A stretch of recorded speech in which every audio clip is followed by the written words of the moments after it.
യൂട്യൂബിലിട്ട ഒരു വീഡിയോയ്ക്ക് ഒരു ചേച്ചിയാണെന്ന് തോന്നുന്നു, ചേച്ചി ഇട്ടിരുന്നു ഉമ്മ Q&A ചെയ്യുന്നു പറഞ്ഞിട്ടിരുന്നു. അപ്പോഴത്തേക്കും ഞാൻ എന്താ വെച്ചാൽ ഈ Q&A എന്താന്ന് എനിക്ക് മനസ്സിലായില്ല.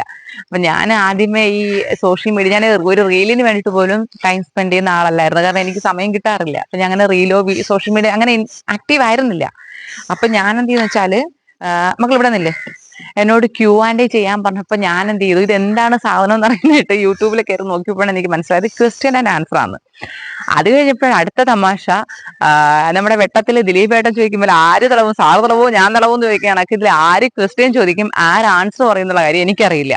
അപ്പൊ ഞാൻ വീണ്ടും ഒന്നും കൂടി നോക്കിയപ്പോൾ എനിക്ക് മനസ്സിലായി, എന്തായാലും നമുക്ക് ചിന്തിക്കാന്നുള്ള കാര്യമല്ലേ ഉള്ളൂ. ക്വസ്റ്റ്യൻ നിങ്ങൾ ചോദിക്കും, ഞാൻ ആൻസർ തരും എന്നുള്ള കാര്യം മനസ്സിലായി. സോ അപ്പൊ ഞാൻ ഒരു Q&A ഇടാൻ അങ്ങ് തീരുമാനിച്ചു. അപ്പോ വേറൊരു കാര്യം ആദ്യമേ തന്നെ പറയാം, ചില ആൻസറുകൾ പറയാൻ പറ്റാത്ത സ്റ്റേജ് ഉണ്ടാവും. ചിലത് യൂട്യൂബിലാണെങ്കിലും ഫേസ്ബുക്കിലാണെങ്കിലും ഒക്കെ ഓരോരുത്തർ ചില ചോദ്യങ്ങൾ ഇൻസ്റ്റയിലാണെങ്കിലും ചോദിക്കുമ്പോൾ എനിക്ക് പറയാൻ പറ്റാത്ത റീസൺ ഉണ്ടെങ്കിൽ അതിന് എന്തെങ്കിലും ഒരു ഇഷ്യൂ ഉണ്ടാവും. അപ്പൊ അങ്ങനെ ചില കാര്യങ്ങൾക്ക് എനിക്ക് ആൻസർ പറയാൻ പറ്റില്ലായിരിക്കാം. എന്നാൽ മാക്സിമം ആൻസർ തരാൻ പറ്റുന്ന എല്ലാത്തിനും ആൻസർ തരാം. സോ നമ്മുടെ Q&A സ്റ്റാർട്ട്സ് നൗ. ചോദിച്ചോളൂ, ആർക്കും എന്തുവേണോ ചോദിക്കാം, ആൻസർ തരുന്നതായിരിക്കും.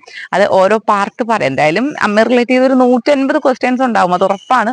അപ്പൊ അതിനൊക്കെ നമുക്ക് പാർട്ടായിട്ട് തന്നെ ഞാൻ ആൻസർ തന്നേക്കാം. ചോദ്യത്തിന് ഉത്തരം കൊടുക്കോ അമ്മ? ചോദിക്കുന്നതിന് മറുപടി കൊടുക്കോ? പറ, ചോദിച്ചാ മറുപടി തരാന്ന് പറ.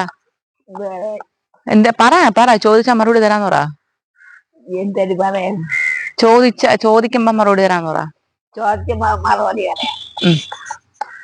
ഓക്കെ.